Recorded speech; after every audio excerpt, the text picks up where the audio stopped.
नमस्कार मंडळी, स्वागत आहे तुमच्या आवडत्या चॅनलवर म्हणजेच मराठी फूड विथ मी मध्ये. आज आपण बनवणार आहोत कुरकुरीत, खुसखुशीत आणि सगळ्यांच्या आवडीचे केळीचे चिप्स. चला तर मग बनवायला सुरू करूया. त्याआधी माझ्या चॅनलला सबस्क्राइब केलं नसेल तर नक्की सबस्क्राइब करा आणि सोबतची बेल आयकॉन देखील क्लिक करा.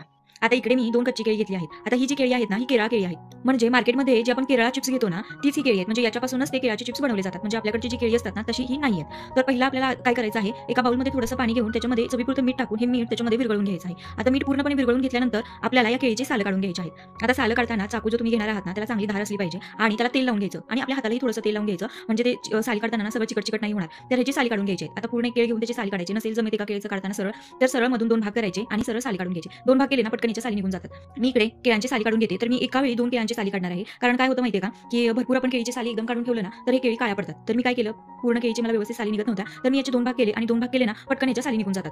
तर साली काढून झाल्यानंतर आता एक लक्षात घ्या, की जेव्हा तुम्ही साली काढताय ना, त्याचबरोबर तुम्हाला कढईमध्ये तेल गरम करायला ठेवायचं. म्हणजे काय होईल, की पटकन तुम्ही साली काढून घेतल्या, तेल गरम असेल तर तुम्हाला हे पटकन त्याच्यामध्ये चिप्स पाडता येतील. जर तुम्ही अशाच साली काढून ठेवल्या बाजूला, तर हे केळी लगेच काळी पडून जातात. जसं बटाटा कसं आपण थोडा वेळ चिरून ठेवतो तर लगेच काळा पडला जातो, तसंच केळांचं आहे. आता मी एक केळ काढली, एका केळाची साली काढली, त्यानंतर दुसऱ्या केळाची साली काढेपर्यंत पहिलं केळ आहे ते थोडं काळ पडायला चालू झालं. त्यासाठी मी इकडे ऑलरेडी तेल गरम करून घेतलं होतं आणि आपण वेफर्स पाडतो ना, तीच मशीन घ्यायची आहे आणि तेलामध्ये डायरेक्ट वेफर्स पाडायला सुरुवात करायची आहे. आता इकडे ना थोडं सांभाळून, कारण तेल खूप गरम असणार आहे, कारण कडकडीत गरम आहे तेल. गॅस कमी ठेवलाय मी, पण तेल कडकडीत गरम आहे. आपण डायरेक्ट त्याच्यामध्ये चिप्स पाडतो. तेल थोडंसं उडण्याची शक्यता असते, खालून थोडीशी गरम वाफ लागण्याची शक्यता असते. तर सावधगिरी बाळगायची आणि मग केळीची चिप्स पाडायला सुरुवात करायची.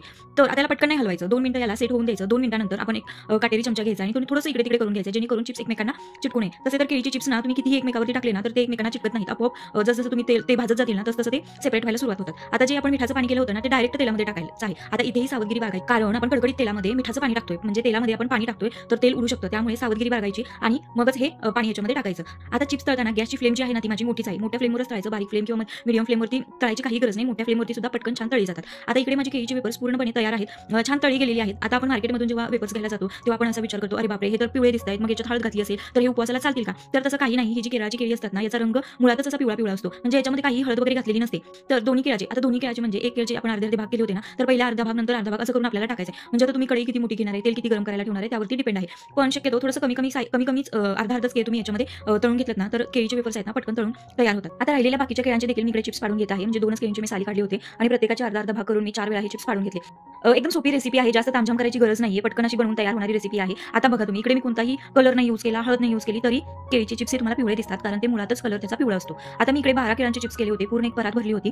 एकदम छान होतात चवीला आणि घरात बनवतो त्यामुळे आपल्याला थोडासा हेल्दी भाग होतो. आता तेलात तळतो म्हणजे हेल्दी नसतं, पण तरी पण घरच्या तेल आपण चांगलं यूज केलेलं आहे आणि याचा वास पण पटकन असा येणार नाही. तर अशी ही केरळाच्या केळांचे चिप्स आपण बनवून तयार केलेले आहेत. चवीला एकदम मस्त आणि खुसखुशीत लागतात. तुम्ही ही रेसिपी नक्की ट्राय करून बघा. अजून माझ्या चॅनलला तुम्ही सबस्क्राइब केलं नसेल तर नक्की सबस्क्राइब करा. भेटूया पुढच्या एका नवीन व्हिडिओमध्ये.